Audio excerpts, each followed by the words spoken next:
E aí, você acha importante contar com uma moradia assistida para as pessoas com deficiência? Qual é a sua opinião sobre o assunto? Deixa nos comentários que eu quero saber, porque hoje esse é o tema do nosso vídeo. Desde já, eu peço que vocês ajudem esse vídeo a chegar mais longe também, para que o nosso debate seja mais frutífero, compartilhando e também curtindo, porque assim o YouTube entende que nós somos mais relevantes. Então, esse assunto veio a mim com uma tendência que eu tenho percebido, principalmente no estado de São Paulo, da onde eu venho agora de um circuito intenso de palestras, para demonstrar o potencial não só do autista, mas também das pessoas com deficiência de modo geral.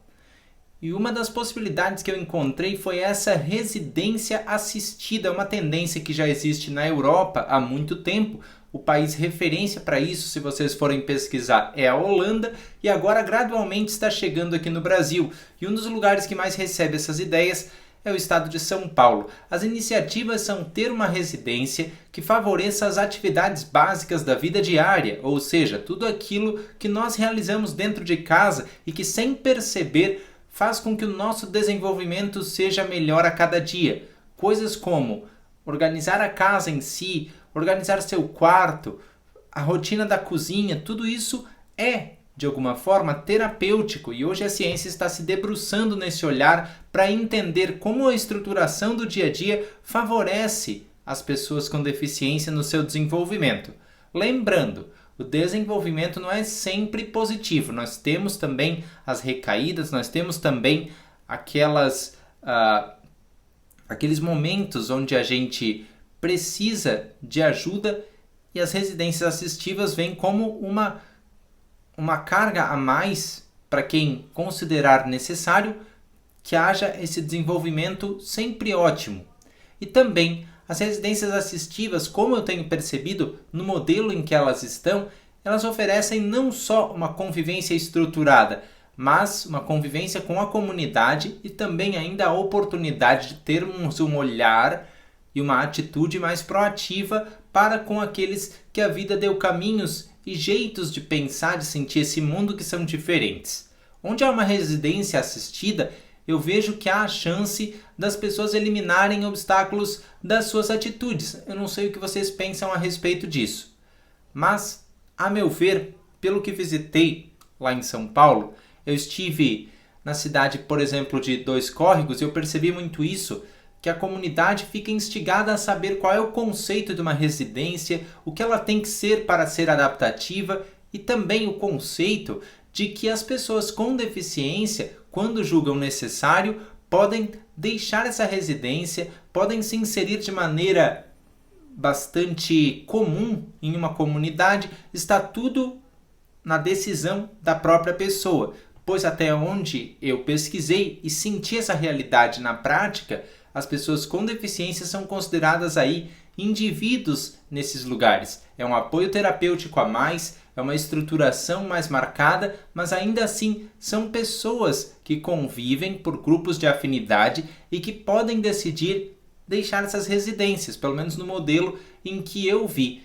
Essa residência é uma ideia interessante, principalmente para aquelas famílias que se perguntam o que vai ser do meu filho depois que eu me for. Principalmente, eu tenho visto essa questão em faixas, e aí eu peço a opinião de vocês, é claro, aqui nos comentários, de deficiência onde haja maior comprometimento, onde essas atividades básicas da vida diária que estruturam a nossa vida ficam mais comprometidas. Não há organização suficiente para fazê-las dentro de casa de uma forma satisfatória.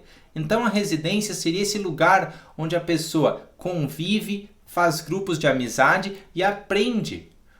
Partes dessas residências já podem ser vistas aqui em Santa Catarina como um princípio nas APAES, onde são praticadas atividades da vida diária, como organizar a cozinha, o quarto, organizar o banheiro, por exemplo. Essas que são atividades que vão ajudar no desenvolvimento e numa rotina mais regrada. Mas o conceito de residência mesmo, ele como vindo lá da Holanda e agora entrando no estado de São Paulo, leva isso para uma residência, onde as pessoas podem optar por seus quartos ou conviver de forma mais comunitária.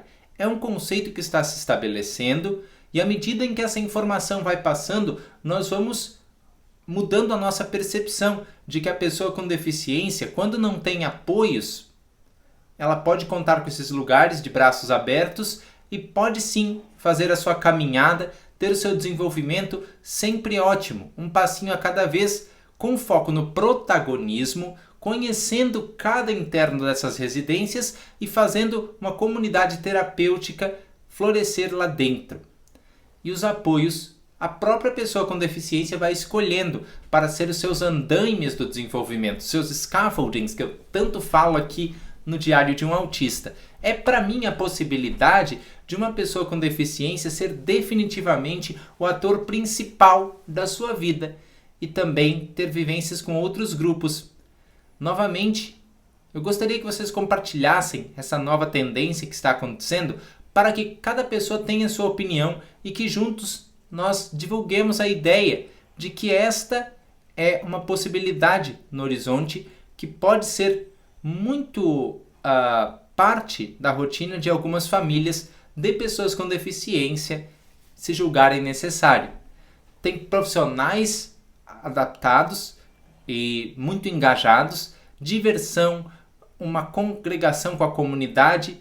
Então, todas as rotinas do dia a dia estão preservadas numa residência assim. O que vai mudar talvez é o traquejo de organização da rotina.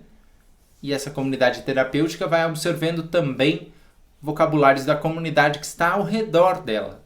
Então, fazendo parte da vida diária de uma cidade, de um bairro, e assim, na minha opinião, é a oportunidade, uma das que nós temos, de fazer com que as barreiras de atitude elas não estejam tão presentes e que elas deem lugar para uma atitude mais aberta. Nem todos vão desfrutar dos recursos de uma residência, mas aqueles que quiserem precisam ter essa possibilidade. Essa foi a reflexão de hoje. Espero que vocês tenham agregado algo em seu dia a dia ou no seu conhecimento em prol do autismo e também hoje, mais abrangentemente, da deficiência em si. Muito obrigado por assistirem o vídeo, muito obrigado por estarem aqui. Deixe o like, compartilhem para aumentar nosso engajamento e comentem a sua opinião aqui embaixo que eu quero saber. Tchau e até a próxima! Valeu!